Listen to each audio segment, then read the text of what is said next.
ನಮಸ್ತೆ ಎಲ್ಲರಿಗೂ. Welcome back to my channel Lavanya Ranjith vlogs. ನಾನು ನಿಮ್ಮ ಲಾವಣ್ಯ.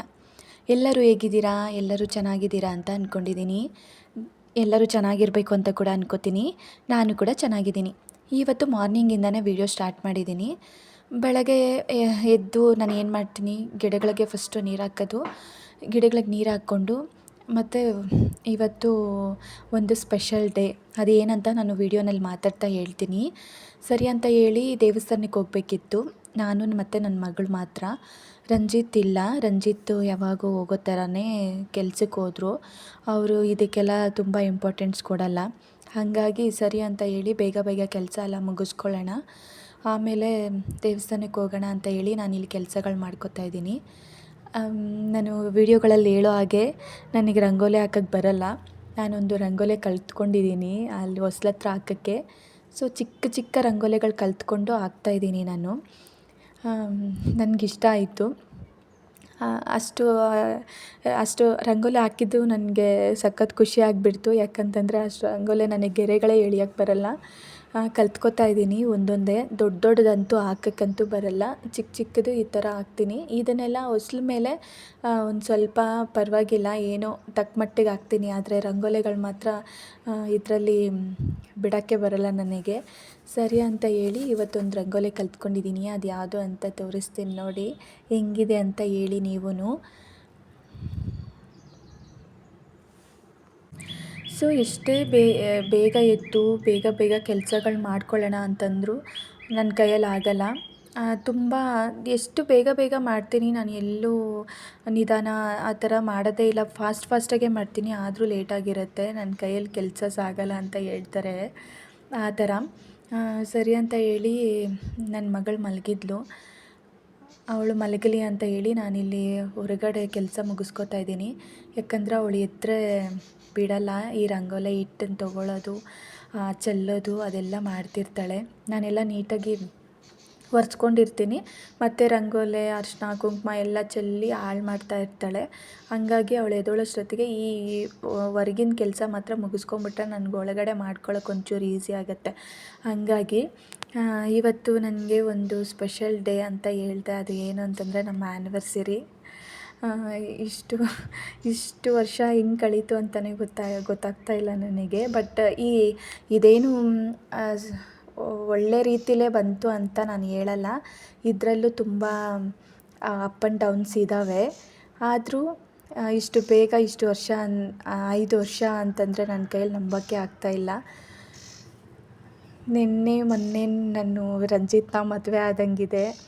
ಹಂಗಾಗಿ ನನಗೆ 5 ವರ್ಷ ಮುಗೀತಾ ಅಂತಂದರೆ ಒಂದು ಆಶ್ಚರ್ಯನೇ ಆಗ್ತಿದೆ. ಸರಿ ಅಂತೇಳಿ ಅದನ್ನೆಲ್ಲ ಮುಗಿಸ್ಕೊಂಡು ಒಳಗಡೆ ಬಂದು ನಾನು ಕೆಲಸ ಎಲ್ಲ ಮುಗಿಸ್ಕೊಂಡು ಪೂಜೆ ಸ್ನಾನ ಎಲ್ಲ ಆಯಿತು. ನಾನು ಸ್ಯಾರಿ ಹಾಕ್ಕೊಳ್ಳೋಣ ಅಂತ ಅಂದ್ಕೊಂಡೆ, ಸೀರೆ ಹಾಕ್ಕೊಳ್ಳೋಣ ಅಂತ ಅಂದ್ಕೊಂಡೆ. ಬಟ್ ಅದು ಒಂದು ಟೈಟು ಒಂದು ಲೂಸು. ಸೊ ಹೊಸ ಡ್ರೆಸ್ ಒಂದಿತ್ತು, ಅದನ್ನೇ ಹಾಕ್ಕೊಂಡು ಪೂಜೆಗೆ ಹೋಗ್ಬಿಟ್ಟು ಬರೋಣ ಅಂತ ಹೋಗ್ತಾ ಇದ್ದೀವಿ. ನನ್ನ ಮಗಳು ಆಚೆ ಇದ್ದಾಳೆ. ಹಾಕ್ಕೊಳ್ಳೋಣ ಅಂತ ಅಂದ್ಕೊಂಡೆ, ನೋಡಿದ್ರೆ ಅದು ಒಂದು ಟೈಟು ಒಂದು ಲೂಸು ಹಂಗಾಗ್ತಾಯಿತ್ತು. ನಾನು ಸೀರೆ ಬ್ಲೌಸುಗಳನ್ನ ಹೊಲ್ಸೋದು ಸಿಕ್ಕಾಪಟ್ಟೆ ಕಮ್ಮಿ. ಯಾಕಂದರೆ ನಾನು ಎಲ್ಲೂ ಫಂಕ್ಷನ್ಸು ಏನೂ ಅಟೆಂಡ್ ಮಾಡಲ್ಲ. ಹಂಗಾಗಿ ಸ್ಯಾರಿಗಳು ಹೊಲ್ಸೋ ಸ್ಯಾರಿಗಳಿರ್ತವೆ, ಆದರೆ ಹೊಲ್ಸೋದು ತುಂಬ ಕಮ್ಮಿ. ಸರಿ ಅಂತ ಹೇಳಿ ಇನ್ನೇನು ಮಾಡೋದು ಅಂತೇಳಿ ಡ್ರೆಸ್ ಕೊಡಿಸಿದ್ರು. ಹೊಸ ಡ್ರೆಸ್ ಇತ್ತು, ಬರ್ಡೇಗೆ ತೊಗೊಂಡಿದ್ದು. ಅದನ್ನೇ ಹಾಕ್ಕೊಂಡು ದೇವಸ್ಥಾನಕ್ಕೆ ಬಂದ್ವಿ. ನನ್ನ ಮೈದನ ಜೊತೇಲಿ ಬಂದಿದ್ದು. ರಂಜಿತ್ ಇಲ್ವಲ್ಲ, ನಾನು ಎಲ್ಲಿಗೆ ಹೋಗಬೇಕು ಅಂತಂದರೂ ನಾನು ಇವನ ಜೊತೆಲೇ ಬರೋದು. ಆಗಲ್ಲ ಹಾಗೆ ಹೀಗೆ ಅಂತಲ್ಲ, ಅವನು ಏನೂ ಮಾತಾಡೋದೇ ಇಲ್ಲ. ಸರಿ ಹೋಗೋಣ ಅಂತಲೇ ಹೇಳೋದು ಅವನು. ಅದಕ್ಕೆ ನಾನು ಬಂದಿರೋದು ಆನೇಕಲ್ ತಿಮ್ಮರಾಯ ಸ್ವಾಮಿ ದೇವಸ್ಥಾನಕ್ಕೆ. ಇದು ಒಂಥರ ಟೂರಿಸ್ಟ್ ಪ್ಲೇಸ್ ಥರನೇ.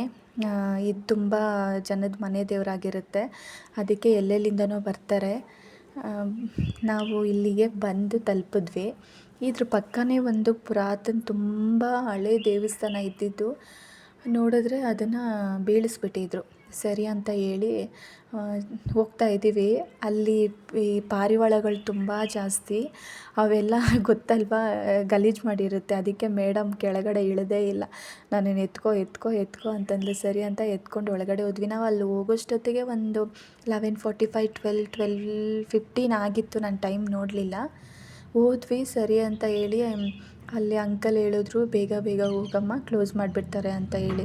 ಅಯ್ಯೋ ಹೌದಾ ಅಂತ ಹೇಳಿ ನಾವು ಸುತ್ತಾಕ್ಕೊಂಡು ಹೋಗ್ಬೇಕಿತ್ತು. ಆ್ಯಕ್ಚುಲಿ ಹಿಂಗೆ ಹೋಗಮ್ಮ ಅಂತ ಹೇಳಿ ಹತ್ರನೇ ಇದಿರೋದು, ಮೇ ಬಿ ಸ್ಪೆಷಲ್ ದರ್ಶನ ಅನ್ಕೋತೀನಿ ನಾನಿಲ್ಲಿ. ಅದೇ ಅದೇ ರೂಟಲ್ಲೇ ನಮ್ಮನ್ನು ಕಳಿಸಿದ್ರು. ಇದಕ್ಕೆ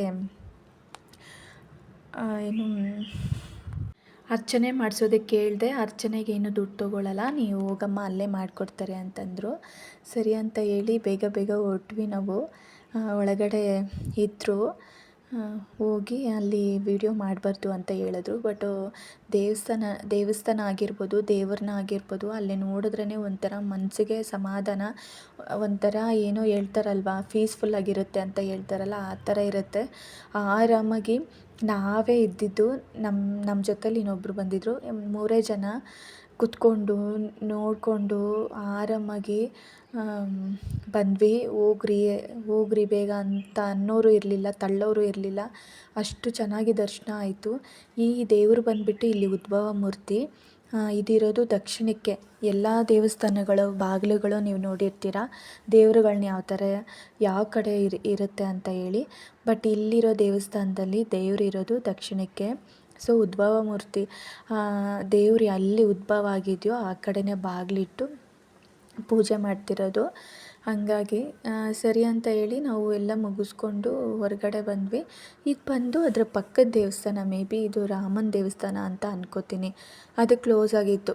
ಎಲ್ಲ ದೇವಸ್ಥಾನಗಳು ಅಷ್ಟೇ ಅಲ್ವಾ, 1 ಗಂಟೆ ಹಂಗೆ ಕ್ಲೋಸ್ ಮಾಡಿಬಿಡ್ತಾರೆ. ಆಮೇಲೆ ಒಂದು 4-5 ಗಂಟೆ ಹಂಗೆ ಓಪನ್ ಮಾಡಿ ಇದು ಮಾಡ್ತಾರೆ.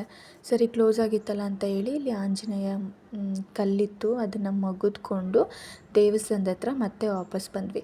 ಅಲ್ಲಿ ದೇವಸ್ಥಾನ ಎಷ್ಟು ಚೆನ್ನಾಗಿದೆ ಗೊತ್ತಾ, ಆರಾಮಾಗಿ ಮದುವೆ ಮಾಡ್ಬೋದು.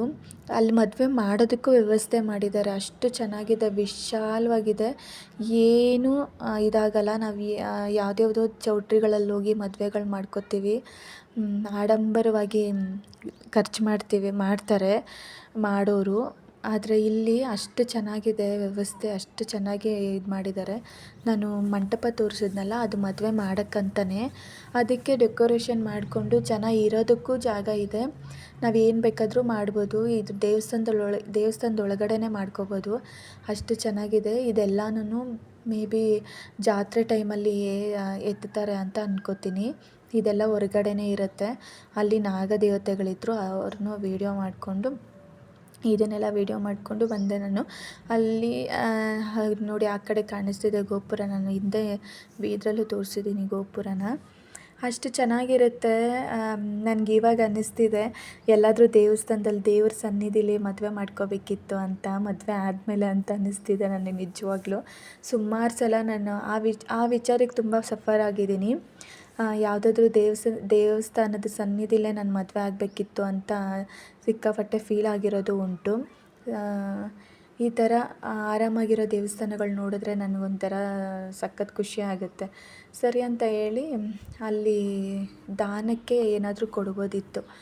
ಹೋಗಿ ಕೇಳಿದೆ ನಾನು, ಎಷ್ಟು ಕೊಡ್ಬೋದು, ಎಷ್ಟು ಕೊಡಬೇಕು ಫಸ್ಟು ಅಂತಂದ್ಬಿಟ್ಟು. ಆ ಅಂಕಲ್ ಸಖತ್ತಾಗಿ ಮಾತಾಡಿದ್ರು, ಚೆನ್ನಾಗಿ ಮಾತಾಡಿದ್ರು. ನೀನು ಇಷ್ಟೇ ಬೇಕು ಅಂತ ಯಾರೂ ಕೇಳಲ್ಲಮ್ಮ, ನಿನ್ನ ಕೈಯಲ್ಲಿ ಎಷ್ಟಾಗುತ್ತೋ ಅಷ್ಟು ಕೊಡು, ಪರವಾಗಿಲ್ಲ ಅಂತ ಹೇಳಿದ್ರು. ಅಂಕಲ್ ನನ್ನ ಫೋನ್ಪೇ ಅಂದರೆ ಫೋನ್ಪೇ ಇಲ್ಲಮ್ಮ, ದುಡ್ಡು ಮಾತ್ರ, ಪರವಾಗಿಲ್ಲ ನೀನು ನೆಕ್ಸ್ಟ್ ಟೈಮ್ ಬಂದಾಗ ಕೊಡು, ಏನು ಬೇಜಾರು ಮಾಡ್ಕೋಬೇಡ ಅಂತ ಹೇಳಿದ್ರು.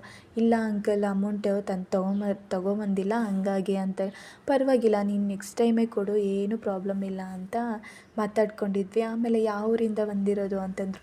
ನಾನು ಎಲ್ಲೇ ಹೋದರೂ ನಮ್ಮದು ಊರು ಯಾರಿಗೂ ಗೊತ್ತಿರಲ್ಲ ಬಿಡು, ಅದೆಲ್ಲೋ ಒಂದು ಹತ್ರ ಇರೋದು ತಾನೇ ಅಂತ ಹೇಳಿ ನಮ್ಮೂರ ಹೆಸ್ರು ಹೇಳ್ತೀನಿ. ಅವರು ಸಡನ್ನಾಗಿ ಅದೇ ಊರಲ್ಲಿ ನನ್ನ ಮದುವೆ ಆಗಿರೋದು ಅಂದ್ಬಿಡೋದ. ಆಮೇಲೆ ಅಯ್ಯೋ ಹೌದಾ ಅಂಕಲ್ ಸರಿ ಅಂತ ಹೇಳಿ ಮಾತಾಡ್ಸ್ಕೊಂಡಿದ್ವಿ. ಅವ್ರು ಬಂದುಬಿಟ್ಟು ಗೌರ್ಮೆಂಟ್ ರಿಟೈರ್ಡ್ಮೆಂಟ್ ಆಗಿರೋದು. ಇಲ್ಲಿ ಬಂದು ಕೆಲಸ ಮಾಡ್ತಾರೋ ಏನೋ, ನನಗೆ ಅದೆಲ್ಲ ಕೇಳಲಿಲ್ಲ. ಸರಿ ಅಂತೇಳಿ ಹಾಗೆ ಮಾತಾಡಿಕೊಂಡು ಹೇಳ್ತಾಯಿದ್ರು, ಈ ಥರ ನಮ್ಮೂರಲ್ಲೇ ನಮ್ಮೂರು ಬಂದುಬಿಟ್ಟು ನೊಸೆನೂರು, ಓಕೆನಾ, ರಂಜಿತ್ ಊರು ಬಂದು ನೊಸೆನೂರು. ಸೊ ಇವಾಗ ಅದು ನಮ್ಮೂರು ಆಗುತ್ತಲ್ಲ, ಹಂಗಾಗಿ ನಾನು ಅದೇ ಊರಲ್ಲಮ್ಮ ಮದುವೆ ಆಗಿರೋದು, ಇವತ್ತು ಅಲ್ಲೊಂದು ಫಂಕ್ಷನ್ ಇದೆಯಲ್ಲ ಹಾಗೆ ಹೀಗೆ ಅಂತ ಕೇಳಿದ್ರು. ನನಗೆ ಗೊತ್ತಿಲ್ಲ. ಸರಿನಾ. ನಾನು ಯಾಕಂತಂದರೆ ನಾನು ಊರಲ್ಲಿಲ್ಲ, ಊರಿಂದ ಬೇರೆ ಊರಲ್ಲಿರೋದು, ಪಕ್ಕದ ಊರಲ್ಲಿರೋದು. ನಾವು ರೆಂಟ್ ಹೌಸಲ್ಲಿರೋದ್ರಿಂದ ನಾವು ಪಕ್ಕದ ಊರಲ್ಲಿರೋದು. ಹಂಗಾಗಿ ನನಗೆ ಹುಸೇನೂರಲ್ಲಿ ಆಲ್ಮೋಸ್ಟ್ ಜನ ಯಾರಂದರೆ ಯಾರೂ ಗೊತ್ತಿಲ್ಲ. ಸೊ ಹೇಳ್ಕೊಂಡಿದ್ರು. ನನ್ನ ಮೈದ್ನ ಜೊತೇಲಿ ಬಂದಿದ್ನಲ್ಲ, ಅವನಿಗೆ ಗೊತ್ತಿತ್ತು. ಅವನು ಹಾಂ ಹೌದು ಹೌದು ಅಂತಿದ್ದ. ಸರಿ ಅಂತ ಹೇಳಿ ಅವರು ಕತೆ ಎಲ್ಲ ಹೇಳ್ಕೊಂಡಿದ್ರು. ನಮ್ಮ ಮನೇಲೂ ಈ ಥರ ದೊಡ್ಡ ತಿರ್ಪ್ತಿಗೆ ಹೋಗಿದ್ದಾರಮ್ಮ ಹಾಗೆ ಹೀಗೆ ಅಂತ. ಆಮೇಲೆ ಆ ಅಂಕಲು ಹೇಳಿದ್ರು, ನಾನು ಡೈಲಿ ಹೋಗ್ತಾಯಿದ್ದೆ, ಯಾಕಂತಂದರೆ ಅವರು ಬಸ್ಸು ಡ್ರೈವರ್ ಆಗಿ ಅಲ್ಲೇ ಕೆಲಸ ಮಾಡ್ತಿದ್ದಿದ್ದಂತೆ. ಹಾಗಾಗಿ ಡೈಲಿ ಹೋಗಿ ದರ್ಶನ ಮಾಡ್ಕೊಂಡು ಬರ್ತಾಯಿದ್ದೆ ನಾನು ಅಂತ ಹೇಳಿದ್ರು. ಹೌದಾ ಸರಿ ಅಂಕಲ್ ಅಂತ ಹೇಳಿ ನಾನು ಮತ್ತೆ ಇನ್ನೊಂದು ಸಲ ಹೋಗಿ ಅಲ್ಲಿ ನಾಗದೇವತೆಗಳಿಗೆ ನಮಸ್ಕಾರ ಮಾಡಿಕೊಂಡು ಮನೆಗೆ ಹೋಗೋಣ ಅಂತ ಹೇಳಿ ಬರ್ತಾಯಿದ್ವಿ.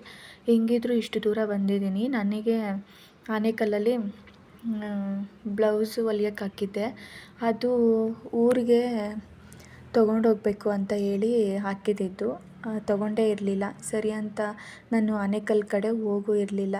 ಇವಾಗ ಬಂದಿದ್ದೀವಲ್ಲ ತೊಗೊಂಡೋಗ್ಬಿಡೋಣ ಅಂತ ಹೇಳಿ ಆ ಕೆಲಸನೂ ಮುಗಿಸ್ಕೊಂಡು ಮತ್ತು ಆನೇಕಲ್ಲಲ್ಲಿ ತರಕಾರಿಗಳಾಗಿರ್ಬೋದು, ಸೊಪ್ಪು ಎಲ್ಲನೂ ನಾವು ಬೇರೆ ಕಡೆ ತೊಗೊಳೋದಕ್ಕಿಂತ ಒಂದು ಸ್ವಲ್ಪ ಕಡಿಮೆಗೆ ಸಿಗುತ್ತೆ. ಸ್ವಲ್ಪ ಅನ್ನೋದಕ್ಕಿಂತ ಪರವಾಗಿಲ್ಲ, ಕಡಿಮೆಗೆ ಸಿಗುತ್ತೆ. ಹಾಗಾಗಿ ತೊಗೊಳ್ಳೋಣ ಅಂತ ಹೇಳಿ ಎಲ್ಲ ನಾನು ತೊಗೊಂಡು ಬ್ಯಾಗಲ್ಲಿ ಇಟ್ಕೊಂಡಿದ್ದೆ. ನನ್ನ ಮೈದ್ನ ನನ್ನ ಮಗಳನ್ನ ಕರ್ಕೊಂಡು ನೆರಳಲ್ಲಿದ್ದ. ಸಿಕ್ಕಾಪಟ್ಟೆ ಬಿಸಿಲಿತ್ತು. ಎಷ್ಟು ಬಿಸಿಲಿತ್ತು ಅಂತಂದರೆ ಯಪ್ಪ ನಿಜ ಅದು ಏನಕ್ಕಾದರೂ ಈ ಸಂತೆ ಮಾಡೋದಕ್ಕೆ ಹೋದ್ನೋ ಅಂತ ಅನ್ನಿಸ್ಬಿಡ್ತು. ಅಲ್ಲಿಂದ ಮನೆಗೆ ಬಂದ್ವಿ. ಮನೆಗೆ ಬಂದು ನಾನು ಹೇಳ್ತೀನಿ, ಒಂದು 2-3 ಅವರ್ಸು ನಾನು ಸುಧಾರಿಸ್ಕೊಂಡಿದ್ದೀನಿ. ನನ್ನ ಕೈಯಲ್ಲಿ ಆಗಲೇ ಇಲ್ಲ ಸುಧಾರಿಸ್ಕೊಳ್ಳೋಕ್ಕೆ, ಅಷ್ಟೊಂದು ಬಿಸಿಲಿತ್ತು.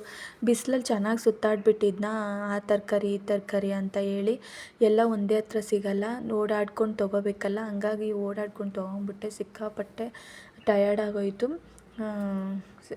ನನ್ನ ಕೈಯಲ್ಲಿ ಸುಧಾರಿಸ್ಕೊಳ್ಳೋಕ್ಕೆ ಆಗಿಲ್ಲ, ಅಷ್ಟು ಇದಾಯಿತು. ಇನ್ನು ಸರಿ ಇವತ್ತು ಆ್ಯನಿವರ್ಸರಿ, ರಂಜಿತ್ ಬರೋಷ್ಟೊತ್ತಿಗೆ ಏನಾದರೂ ಮಾಡಿಡೋಣ ಅಂತ ಹೇಳ್ಬಿಟ್ಟು, ನನ್ನ ಮಗಳಿಗೆ ಬಿರಿಯಾನಿ ಅಂದರೆ ಇಷ್ಟ. ಅದಕ್ಕೆ ಒಂದು ಸ್ವಲ್ಪ ಬಿರಿಯಾನಿ, ಒಂದು ಸ್ವಲ್ಪ ಚಿಕನ್ ಸಾಂಬಾರು ಮತ್ತು ಮುದ್ದೆ ಮಾಡ್ಕೊಳ್ಳೋಣ ಅಂತ ಹೇಳಿ. ಬೇರೆ ಎಲ್ಲ ಏನು ಸ್ಪೆಷಲ್ ಮಾಡ್ಕೊಂಡಿಲ್ಲ. ಯಾಕಂತಂದರೆ ಈ 2 ಐಟಮೇ ಮಾಡಿದ್ದು. ಇದೇ ನಮ್ಮ ಮನೇಲಿ ಖಾಲಿ ಆಗಿಲ್ಲ. ಯಾಕಂದರೆ ತಿನ್ನೋದು ನಾನು ರಂಜಿತ್ ಅಷ್ಟೇ. ನನ್ನ ಮಗಳು ಒಂಚೂರು ಊಟ ಅನ್ನ ತಿಂತಾಳೆ, ಅದನ್ನು ಬಿಟ್ಟರೆ ಇನ್ನೇನು ತಿಂತಾಳೆ ಅವಳು. ಅವಳಿಗೆ ಚಿಕನ್ ಅಂದರೆ ಇಷ್ಟ. ಹಂಗಾಗಿ ಅವಳಿಗೆ ಖಾರ ಇಲ್ದಂಗೆ ನಾನು ಚಿಕನ್ ಬೇಯಿಸ್ಕೊಡ್ತೀನಿ ಅವಳಿಗೆ, ಅದನ್ನು ಇಷ್ಟಪಟ್ಟು ತಿಂತಾಳೆ. ಹಾಗಾಗಿ ರೆಡಿ ಮಾಡ್ಕೊಳ್ಳೋಣ ಅಂತ ಹೇಳಿ ನಾನಿಲ್ಲಿ ಸಾಂಬಾರಿಗೆ ರೆಡಿ ಮಾಡ್ಕೊತಾ ಇದ್ದೀನಿ. ನಾನಿಲ್ಲಿ ಎಲ್ಲ ಅಲ್ಲಿ ತೋರಿಸ್ದ ಹಾಗೆ ವೀಡಿಯೋನಲ್ಲಿ ಅದನ್ನೆಲ್ಲ ಎಣ್ಣೆಲಿ ಫ್ರೈ ಮಾಡಿಕೊಂಡು ಮಿಕ್ಸಿಗೆ ಹಾಕ್ಕೋತಾ ಇದ್ದೀನಿ. ಮಿಕ್ಸಿಗೆ ಹಾಕ್ಕೊಂಡು ಅದನ್ನು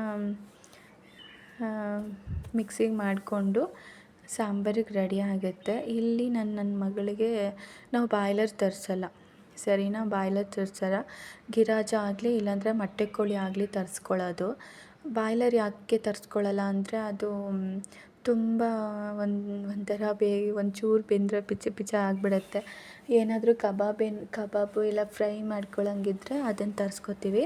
ಆದರೆ ತುಂಬ ಕಡಿಮೆ ಅದನ್ನು ತರಿಸ್ಕೊಳ್ಳೋದು, ಯಾವಾಗೂ ಇದೇ ಇರುತ್ತೆ.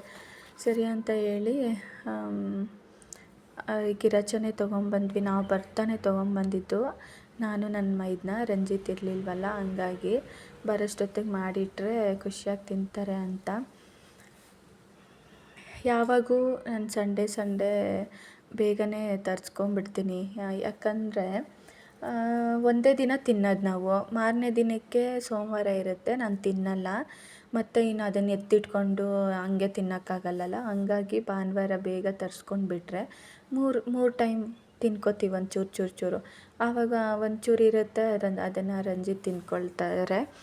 ಸರಿ ಅಂತ ಹೇಳಿ ಅವಳಿಗೆ ಎತ್ತಿಟ್ಕೊತಾ ಇದ್ದೀನಿ ನಾನು. ಉಪ್ಪು ಅದೆಲ್ಲ ಹಾಕಿ ಬೇಯಿಸ್ಕೊಂಡಿರ್ತೀನಲ್ಲ, ಅದನ್ನು ಎತ್ತಿಟ್ಕೊಂಡು ಅವಳಿಗೆ ಎತ್ತಿಟ್ಕೊಂಡಿರೋ ಸಾಂಬಾರಿಗೆ ನಾನು ಏನು ಮಿಕ್ಸಿಗೆ ಹಾಕಿಟ್ಕೊಂಡಿದ್ದೀನಿ ಖಾರ, ಅದರಲ್ಲಿ ಒಂಚೂರೇ ಚೂರು ಹಾಕಿ ಕಾಯಿಸ್ತೀನಿ ಅಷ್ಟೇ, ಜಾಸ್ತಿ ಎಲ್ಲ ಹಾಕಲ್ಲ.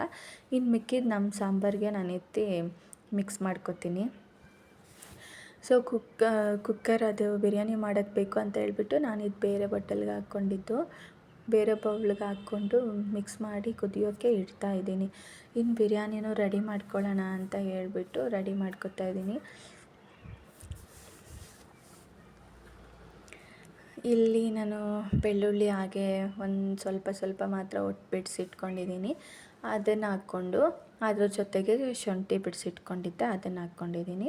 ಮತ್ತು ಅದ್ರ ಜೊತೆಗೆ ಪುದೀನ ಕೊತ್ತಂಬರಿ ಸೊಪ್ಪು ಹಾಕ್ಕೊತಾ ಇದ್ದೀನಿ. ಹಾಕ್ಕೊಂಡು ಇದ್ರ ಜೊತೆಗೆ ಒಂಚೂರು ಚಕ್ಕೆ ಲವಂಗ ಹಾಕ್ಕೊತಾ ಇದ್ದೀನಿ. ಹಾಕ್ಕೊಂಡು ಇದನ್ನು ಹಾಗೆ ಮಿಕ್ಸಿಗೆ ಹಾಕ್ಕೊಳ್ಳೋದು. ಒಂಚೂರು ನೀರು ಹಾಕ್ಕೊಂಡು ಮಿಕ್ಸಿಗೆ ಹಾಕ್ಕೊಬೋದು. ಹಾಕ್ಕೊಂಡು ಎತ್ತಿಟ್ಕೊಂಡು ನಾನಿಲ್ಲಿ ಬಿರಿಯಾನಿಗೆ ರೆಡಿ ಮಾಡ್ಕೊತಾ ಇದ್ದೀನಿ. ಆಯಿಲ್ ಬೇಕಲ್ಲ, ಫಸ್ಟು ಆಯಿಲ್ ಹಾಕ್ಕೊಂಡು ಅದಕ್ಕೆಲ್ಲ ಸ್ಪೈಸಸ್ ಹಾಕ್ಕೊತಾ ಇದ್ದೀನಿ. ನನ್ನ ಮಗಳ ಹತ್ರ ಪ್ರಾಬ್ಲಮ್ ಏನು ಅಂತಂದರೆ, ನಾನ್ ವೆಜ್ ತಂದಿದ್ದಿನ ನಾನು ಬಚ್ಚಿಟ್ಕೊಂಡು ಮಾಡಬೇಕು. ಅವಳು ಏನಾದರೂ ಆ ಕವರ್ನ ನೋಡ್ಬಿಟ್ಟವಳಂದರೆ ಬೇಯೋಕ್ಕೂ ಬಿಡೋಲ್ಲ. ಅಮ್ಮ ನನಗೆ ಹಾಕ್ಕೊಡು, ಅಮ್ಮ ನನಗೆ ಹಾಕ್ಕೊಡು. ಬೇಯದೆ ನಾನು ಹೆಂಗೆ ಹಾಕ್ಕೊಡೋದು ಹೇಳ್ರಿ? ಕೇಳೋದೇ ಇಲ್ಲ. ಅಮ್ಮ ನನಗೆ ಹಾಕ್ಕೊಡಮ್ಮ, ನಾನು ತಿನ್ನಬೇಕು, ನಾನು ಚೀಚಿ ತಿನ್ನಬೇಕು ಅಂತ. ಚಿಟ್ಟು ಬೇಯಬೇಕು ಚಿಟ್ಟು ಅಂದರೂ ಕೇಳಲ್ಲ. ಇಲ್ಲ ಇವಾಗ ತಂದಿದೆಯಲ್ಲ ಹಾಕ್ಕೊಡೋಕ್ಕೇನು ನಿನಗೆ ಅಂತ ನನ್ನನ್ನೇ ಪ್ರಶ್ನೆ ಮಾಡ್ತಾಳೆ. ಅಷ್ಟು ತಲೆ ತಿಂದು ಹಾಕ್ಬಿಡ್ತಾಳೆ. ಮತ್ತು ಚಿಕನ್ ಬಿಟ್ಟರೆ ಬೇರೆ ಏನೂ ತಿನ್ನಲ್ಲ. ಫಿಶ್ ತಿನ್ನಲ್ಲ, ಮಟನ್ ತಿನ್ನಲ್ಲ, ಏನೂ ತಿನ್ನಲ್ಲ. ಫಿಶ್ ಅವಳಿಗೆ ಅಡ್ಜಸ್ಟೇ ಆಗೋಲ್ಲ. ಫಿಶ್ ತಿಂದರೆ ಒಳ್ಳೆಯದು ಅಂತ ಹೇಳ್ತಾರಲ್ವ, ಹಂಗಾಗಿ ಅವಳಿಗೆ ಯಾವಾಗಾದರೂ ಒಂದೊಂದು ಸಲ ತೊಗೊಂಬಂದು ಮಾಡಿ ಕೊಡ್ತಿದ್ವಿ. ನಾನು ಫಿಶ್ ತಿನ್ನಿಸ್ತಿರ್ಲಿಲ್ಲ. ಅಟ್ಲೀಸ್ಟ್ ಅದರಲ್ಲಿ ಆ ಸೂಪ್ ಇರುತ್ತಲ್ಲ, ಆ ಸೂಪಲ್ಲಿ ಮುದ್ದೆನೋ ಅನ್ನನೋ ತಿನ್ಸಿದ್ರು ಅವಳಿಗೆ ಅಡ್ಜಸ್ಟ್ ಆಗ್ತಾಯಿರಲಿಲ್ಲ. ವಾಮಿಟಿಂಗ್ ಮಾಡ್ಕೊಬಿಡ್ತಿದ್ಲು. ಯಾಕೆ ಹಿಂಗೆ ಆಗ್ತಿದೆಯಲ್ಲ ಅಂತ ಹೇಳಿ ಡಾಕ್ಟರ್ನ ಕೇಳಿದ್ದಕ್ಕೆ, ಅಮ್ಮ ಅವಳಿಗೆ ಅಡ್ಜಸ್ಟ್ ಆಗಲ್ಲ, ಅವಳು ತಿನ್ನಬೇಕು ಅಂತ ಅವಳಿಗೆ ಅನಿಸಿದ್ರೆ ಮಾತ್ರ ಅವಳಿಗೆ ಕೊಡ್ರಿ, ಇಲ್ಲಾಂದರೆ ಕೊಡೋಕೆ ಹೋಗ್ಬೇಡ್ರಿ. ಅವಳಿಗೆ ಅಡ್ಜಸ್ಟ್ ಆಗಲ್ಲ ಅಂತಂದರೆ ಅವಳು ಬಲವಂತ ಮಾಡಿಕೊಡೋದಕ್ಕೆಲ್ಲ ಹೋಗ್ಬೇಡಿ ಅಂತ ಹೇಳಿದ್ರು. ಆಮೇಲೆ ಸರಿ ಅಂತ ಹೇಳ್ಬಿಟ್ಟು ಸರಿ ಅಂತ ನಾವು ಸುಮ್ಮನೆ ಆದ್ವಿ. ಇನ್ನೊಂದು ದಿನ ನಾನು ಫಿಶ್ ಫ್ರೈ ತಿಂತಾಯಿದ್ದೆ. ಅದರಲ್ಲಿ ಜಸ್ಟ್ ಸುಮ್ಮನೆ ಅಮ್ಮ ಇದು ಪೀಸ್ ಇತ್ತು, ಆ ಪೀಸ್ನ ಮುರಿದು ಕೊಡಬೇಕಿತ್ತು. ನಾನು ಫಿಶ್ ತಿಂತಾಯಿದ್ದು ಕೈಯಲ್ಲೇ ಆ ಚಿಕನ್ನ ಮುಟ್ಟಿ ಕೊಟ್ಟಿದ್ದಕ್ಕೇ ವಾಮಿಟಿಂಗು. ಅಷ್ಟು ಆಗಲ್ಲ ಅವಳಿಗೆ, ಅಷ್ಟು ಆಪೋಸಿಟ್ ಫಿಶ್ ಅಂತಂದರೆ. ಇದೇನಪ್ಪ ಇದು ಅಂತೇಳಿ ಆವತ್ತಿಂದ ಸಿಕ್ಕಾಪಟ್ಟೆ ಸಿಸ್ಟಮಲ್ಲೇ ಇಟ್ಟಿರೋದು ಅವಳಿಗೆ. ಫಿಶ್ ಇದು ತಾಕಿದ್ದು ಪಾತ್ರೆಗಳು ಏನು ಟಚ್ ಮಾಡಿಸಲ್ಲ ಅವಳಿಗೆ. ಆವಾಗಿಂದ ಸ್ವಲ್ಪ ಇದ್ರಲ್ಲಿ ನೋಡ್ಕೋತೀವಿ. ನಾನು ಇಲ್ಲೆಲ್ಲ ಮಾಡ್ಕೊಂಡು ರೆಡಿ ಮಾಡಿಕೊಂಡು, ನಾವು ತೊಗೊಂಡಿದ್ದು ಗಿರಾಜ ಕೋಳಿ ಅಲ್ವಾ, ಅದಕ್ಕೆ ಬಿರಿಯಾನಿಗೆ ಫಸ್ಟೇ ಅಕ್ಕಿ ಹಾಕೋದಕ್ಕೆ ಮೊದಲು ಒಂದು ವಿಸಿಲ್ ಕೂಗಿಸ್ಕೊಂಡು ಸಂಜೆ ಆಗಿತ್ತಲ್ವ, ಸೊ ಅದು ವಿಸಿಲ್ ಬರೋಷ್ಟೊತ್ತಿಗೆ ದೀಪ ಹಚ್ಚೋಣ ಅಂತ ಹೇಳಿ ಮುಖ ತೊಳ್ಕೊಂಡು ಬಂದು ರೆಡಿ ಆಗ್ತಾ ಇದ್ದೀನಿ. ಸಂಜೆ ಆಗಿತ್ತು. ಇದೆಲ್ಲ ಮುಗಿಸೋಷ್ಟೊತ್ತಿಗೆ ನಾನು ಮಾಡಿದ್ದು 2 ಐಟಮು ಎಷ್ಟು ಟೈಮ್ ತೊಗೊಂಡಿತ್ತು ಗೊತ್ತಾ? ಬೇರೆಯವರೆಲ್ಲ ಅಷ್ಟಷ್ಟು ವೀಡಿಯೋಗಳು ಮಾಡ್ತಾರೆ, ಅಷ್ಟೆಲ್ಲ ಅಡುಗೆಗಳು ಮಾಡ್ತಾರೆ, ಅದು ಎಷ್ಟು ಟೈಮ್ ಅದೆಷ್ಟು ಬೇಗ ಮಾಡ್ತಾರೆ ಅಂತ ಅಂದ್ಕೊಳ್ತೀನಿ ನಾನು. ಅಷ್ಟು ಲೇಟಾಗಿತ್ತು. ಅದರಲ್ಲೂ ಸಖತ್ ಸುಸ್ತು ಬೇರೆ ಆಗಿತ್ತಲ್ವ, ಹಂಗಾಗಿ ಸರಿ ಅಂತ ಹೇಳಿ ನಾನು ತಲೆನ ಮನೇಲಿ ಬಾಚಲ್ಲ. ಕೂದಲೆಲ್ಲ ತುಂಬ ಸಿಕ್ಕಾಪಟ್ಟೆ ಹೇರ್ ಫಾಲ್ ಆಗ್ತಾಯಿದೆ. ಹಂಗಾಗಿ ಅದು ಎಲ್ಲ ಮನೆಯೆಲ್ಲ ಆಗುತ್ತೆ ಅಂತೇಳಿ ಮನೇಲಿ ಬಾಚಲ್ಲ, ಹೊರಗಡೆ ಹೋಗ್ಬಿಟ್ಟು ಸುಮ್ಮನೆ ರಿಬ್ಬನ್ ಹಾಕ್ಕೊಂಡು ಬಂದು ರೆಡಿ ಆಗ್ತಾಯಿದ್ದೀನಿ. ರೆಡಿ ಆಗಿಬಿಟ್ಟು ಇಲ್ಲಿ ಬಂದು ನೋಡಿದೆ, ವಿಸಿಲ್ ಹೋಗಿತ್ತು. ತೆಗ್ದಿಟ್ಬಿಟ್ಟು ಅಕ್ಕಿ ನೆನೆಸಿ ತೊಳೆದಿಟ್ಟಿದ್ದೆ. ಅದನ್ನು ಹಾಕ್ಬಿಟ್ಟು ಇನ್ನೊಂದು ವಿಸಿಲ್ ಕೂಗ್ಸೋಣ ಅಂತ ಹೇಳಿ ರೆಡಿ ಮಾಡ್ಕೊತಾ ಇದ್ದೀನಿ ಇಲ್ಲಿ. ನನ್ನ ಬರ್ಡೇಗೂ ಕೇಕ್ ಕಟ್ ಮಾಡಿರಲಿಲ್ಲ. ಇವತ್ತಾದರೂ ತೊಗೊಂಬರ್ತಾರ, ನಾನು ಹೇಳಿರಲಿಲ್ಲ ತೊಗೊಂಡು ಬನ್ನಿ ಅಂತ ಹೇಳ್ಬಿಟ್ಟು. ತೊಗೊಂಬರ್ತಾರ ಇಲ್ವಾ ಅಂತ ಕಾಯ್ತಾ ಇದ್ದೆ. ನನಗೇನದು ಆ ಕೇಕ್ ಮೇಲೆ ಅಷ್ಟು ಕ್ರೇಜೇ ಇಲ್ಲ. ನನಗೆ ಯಾಕೆ ನಾನು ಫೀಲ್ ಆಗಲ್ಲ ಕೇಕ್ ಕಟ್ ಮಾಡಿಲ್ಲ ಅಂತಂದರೆ, ಈಗ ಜಸ್ಟ್ ಅದನ್ನು ಕಟ್ ಮಾಡಿ ತಿನ್ನಲ್ಲ, ಏನಿಲ್ಲ. ಕಟ್ ಮಾಡಿ ಸೆಲೆಬ್ರೇಷನ್ ಮಾಡೋಕ್ಕೆ ಒಂದು 400-500 ವೇಸ್ಟ್ ಮಾಡಬೇಕಂತ ಹೇಳಿ ನಾನು ಅದ್ರ ಮೇಲೆ ಅಷ್ಟು ಕ್ರೇಜ್ ಇಲ್ಲ ನನಗೆ. ಆದರೆ ನನ್ನ ಮಗಳಿಗೆ ಇಷ್ಟ. ಫಸ್ಟೆಲ್ಲ ಏನು ಅಷ್ಟು ಇಷ್ಟಪಡ್ತಾ ಇರಲಿಲ್ಲ. ಇವಾಗ ಕೇಕ್ ಅಂತ ಹೊಡ್ಕೊತಾನೆ ಇರ್ತಾಳೆ. ನೆಕ್ಸ್ಟ್ ಮಂತು ಅವಳದು ಬರ್ಡೇ ಇದೆಯಲ್ಲ, ಸೊ ತೊಗೊಂಬಂದು ಕಟ್ ಮಾಡಬೇಕು. ಅವಳು ಇಷ್ಟಪಡೋದಕ್ಕೆ ಅದು ವೇಸ್ಟ್ ಆದರೂ ಪರವಾಗಿಲ್ಲ, ಆದರೆ ತೊಗೊಂಬಂದು ಕಟ್ ಮಾಡಿಸ್ಲೇಬೇಕಲ್ವ. ಹಾಗಾಗಿ ಬಿರಿಯಾನಿ ವಿಸಿಲ್ ಬಂದು ರೆಡಿಯಾಗಿತ್ತು. ಸೊ ನಾನು ಒಂಚೂರು ಮುದ್ದೆಯಾಗೆ ಮಾಡ್ಕೊಂಡಿದ್ದೀನಿ, ಯಾಕಂದರೆ ಉದ್ರುದ್ರಿಗಿದ್ದರೆ ಚಿಟ್ಟಕ್ಕೆ ತಿನ್ಸೋದಕ್ಕೆ ಕಷ್ಟ ಆಗುತ್ತೆ, ಅವಳು ತಿನ್ನೋಕ್ಕೂ ಕಷ್ಟ ಆಗುತ್ತೆ. ಹಂಗಾಗಿ ಅಷ್ಟೊತ್ತಿಗೆ ಇದೆಲ್ಲ ಮುಗಿಸ್ಕೊಳ್ಳೋಷ್ಟೊತ್ತಿಗೆ ಪೂಜೆ ಗೀಜೆ ಅಡುಗೆ ಎಲ್ಲ ಮುಗಿಸ್ಕೊಳ್ಳೋಷ್ಟೊತ್ತಿಗೆ ರಂಜಿತ್ ಬಂದು ಫ್ರೆಶ್ ಅಪ್ ಆಗಿ ಕೇಕ್ ತೊಗೊಂಬಂದಿದ್ರು. ನಾನು ಪರವಾಗಿಲ್ವೇ ಕೇಕ್ ತೊಗೊಂಬಂದ್ಬಿಟ್ಟವರಲ್ಲ ಅಂತ ಹೇಳಿ ವೀಡಿಯೋ ಮಾಡ್ಕೊತಿದ್ದೆ. ರಂಜಿತ್ ಇದೆಲ್ಲ ಒಂಚೂರು ಸಿಂಪಲ್ಲಾಗಿ ಗ್ರೀನರಿ ಥರ ಡೆಕೋರೇಟ್ ಮಾಡಿದರು. ನಮ್ಮ ಮನೆಯಲ್ಲಿ ಇದಿದೆಯಲ್ಲ ಪಾಟ್ಸು, ಅದನ್ನೇ ತೊಗೊಬಂದು ಸೆಟಪ್ ಮಾಡಿದರು. ಸಿಂಪಲ್ಲಾಗಿ ಏನೂ ಇಲ್ಲ, ಒಂದು ಟೇಬಲ್ಲು, ಅದರಲ್ಲಿ 2 ಗಿಡಗಳು. ಇದು ರಂಜಿತ್ಗೆ ಗಿಫ್ಟ್ ಕೊಟ್ಟಿದ್ದು, ಅದನ್ನು ತೊಗೊಂಬಂದು ಅಲ್ಲೇ ಸೆಟಪ್ ಮಾಡಿದರು ರಂಜಿತ್ತು. ಸರಿ ಅಂತ ಹೇಳಿ ಕೇಕ್ ನಾನು ಒಂಚೂರೇ ತಿಂದಿದ್ದು, ಚೆನ್ನಾಗಿತ್ತು. ಮನಿ ಪ್ಲ್ಯಾಂಟ್, ಇದು ನನ್ನ ಕಿಚನಲ್ಲಿ ಇಟ್ಕೊಂಡಿರೋಂಥ ಗಿಡಗಳನ್ನ ತೊಗೊಂಬಂದು ಅದನ್ನು ಇಟ್ಕೊಂಡಿದ್ರು. ಸಿಂಪಲಾಗಿ ಚೆನ್ನಾಗಿತ್ತು. ಸೊ ಇದಾದಮೇಲೆ 3 ಜನ, ನನ್ನ ಮಗಳಂತೂ ಕೇಕ್ ನೋಡಿಬಿಟ್ಟು ನನಗೆ ಫ್ರಾಕ್ ಹಾಕು ಅಂತ ಹೇಳಿ ಹಠ ಮಾಡಿ ಫ್ರಾಕ್ ಹಾಕಿಸ್ಕೊಂಡು, ಯಾಕಂದರೆ ಅವಳು ಸೆಲೆಬ್ರೇಷನ್ಸ್ ಥರ ಇದು. ನಮ್ಮಗಳಿಗೆಲ್ಲ ಏನು ಲೆಕ್ಕಕ್ಕಿಲ್ಲ. ಇವಾಗ ಅವಳು ಖುಷಿ, ಫ್ರಾಕ್ ಹಾಕಿಸ್ಕೊಂಡು ಬ್ಯಾಂಡ್ ಹಾಕಿಸ್ಕೊಂಡು ಬಂದು ನಾನೇ ಕಟ್ ಮಾಡ್ತೀನಿ ಅಂತ ಹೇಳಿ ಇದು ಮಾಡ್ತಿದ್ಲು. ಇವಾಗ ಏನೇ ಸೆಲೆಬ್ರೇಷನ್ಸ್ ಮಾಡಿಕೊಂಡ್ರು ನಾವು 3 ಜನ ಮಾಡ್ಕೊಳ್ಳೋದು, ಅದೊಂಥರ ಚೆನ್ನಾಗಿರುತ್ತೆ. ಯಾರನ್ನೂ ಕರೀದೆ 3 ಜನ ಸೆಲೆಬ್ರೇಷನ್ ಮಾಡಿಕೊಂಡು 3 ಜನ ಇರೋದು. ಸೊ ಇದು ಹಚ್ಬಿಟ್ಟು ಕಟ್ ಮಾಡೋದಕ್ಕೆ ನೋಡಿದ್ವಿ. ಅವಳು ಇಲ್ಲ ನಾನೇ ಕಟ್ ಮಾಡ್ತೀನಿ, ಅವಳ ಖುಷಿ ನೋಡಿದ್ರೆ ನನಗೆ ಇನ್ನಷ್ಟು ಖುಷಿ ಆಗುತ್ತೆ. ಸರಿ ಅಂತೇಳಿ ಹಚ್ಚಿರೋ ದೀಪನ ಎತ್ತಿ ಪಕ್ಕಕ್ಕೆ ಇಟ್ಬಿಟ್ಟು ನೈಫ್ ತೊಗೊಂಡ್ವಿ. ನಾನೇ ಕಟ್ ಮಾಡ್ತೀನಿ ಅಂತ ಹೇಳ್ತಾ ಇದ್ಲು. ಸರಿ ಅಂತೇಳಿ ಕಟ್ ಮಾಡು ಅಂತೇಳಿ 3 ಜನ ಹಿಡ್ಕೊಂಡ್ವಿ. ನನ್ನ ಹಸ್ಬೆಂಡು ನೀನು ಹಿಡ್ಕೊ ಅಂದ್ರೆ ಸರಿ ಆಯಿತು ಅಂತ ಹೇಳ್ಬಿಟ್ಟು 3 ಜನ ಹಿಡ್ಕೊಂಡು ಕಟ್ ಮಾಡಿದ ತಕ್ಷಣ ಕೇಕ್ ತೊಗೊಂಡು ನನ್ನ ಮಗಳು ತಿಂತಿದ್ಲು. ಎಲ್ಲರದ್ದು ಆ್ಯನಿವರ್ಸರಿ ಅಂತಂದರೆ ಇಷ್ಟು ವರ್ಷ ಆಗೋಯ್ತಾ ಅಂತ ಆಶ್ಚರ್ಯ ಪಡ್ತಾಯಿದ್ದೆ. ಬಟ್ ಇವಾಗ ನನಗೆ 5 ವರ್ಷ ಆಗೋಯಿತು ಮದುವೆ ಆಗಿ. 5 ವರ್ಷ ಅನ್ನೋದು ನಾರ್ಮಲ್ಲೇ, ಬಟ್ ಅದನ್ನು ಕೂತ್ಕೊಂಡು ಯೋಚನೆ ಮಾಡಿದಾಗ 5 ವರ್ಷ ಆಗೋಯ್ತಾ ಈ ಜೀವನಕ್ಕೆ ನಾನು ಬಂದು ಅಂತ ನನಗೆ ಆಶ್ಚರ್ಯ ಆಗಿಬಿಡುತ್ತೆ. ಅಷ್ಟು ಒಂಥರ ಶಾಕು ಆಗುತ್ತೆ ನಿಜವಾಗ್ಲೂ. ಏನೂ ಮಾಡೋಕ್ಕಾಗಲ್ಲ, ಜೀವನ ನಡ್ಕೊಂಡು ಹೋಗ್ತಾನೆ ಇರುತ್ತೆ, ಅದ್ರ ಜೊತೆಲಿ ನಾವು ಸಾಕ್ತಾ ಇರಬೇಕು. ಬಟ್ ಈ 5 ವರ್ಷದಲ್ಲಿ ಏನೂ ಮಾಡಿಲ್ಲ, ಸುಮ್ಮನೆ ಇದ್ದೀನಿ. ಬಿಫೋರ್ ಮ್ಯಾರೇಜ್ ಆದರೂ ನಾನು ಕೆಲ್ಸಕ್ಕೆ ಹೋಗ್ತಾಯಿದ್ದೆ, ಅದೊಂದು ಖುಷಿ ಇತ್ತು. ಆದರೆ ಕೆಲ್ಸಕ್ಕೆ ಹೋಗ್ಬೇಕಾದ್ರೆ ಏನು ಅನ್ನಿಸ್ತಿತ್ತು ಗೊತ್ತಾ, ಮದುವೆ ಮಾಡಿಕೊಂಡು ಆರಾಮಾಗಿ ಮನೇಲಿ ಕೂತ್ಕೊಂಡು ತಿನ್ಕೊಂಡಿದ್ರೆ ಸಾಕಪ್ಪ ಅಂತ ಅನ್ನಿಸ್ತಿತ್ತು.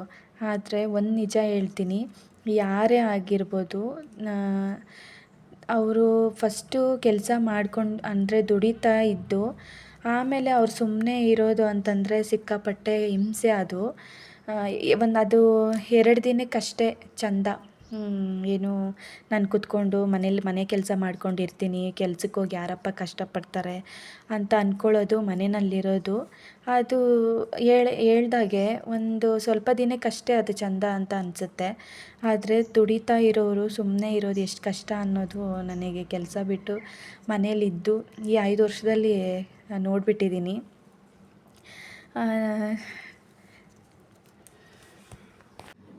ಯಾವಾಗಲೂ ಮಂತ್ಲಿ ಸ್ಯಾಲ್ರಿನ ನೋಡ್ತಿದ್ದವರು ಇವಾಗ ಬರೀ ಕೈಯಲ್ಲಿ ಕೂತ್ಕೋಬೇಕಂದ್ರೆ ಕಷ್ಟ ಆಗುತ್ತೆ.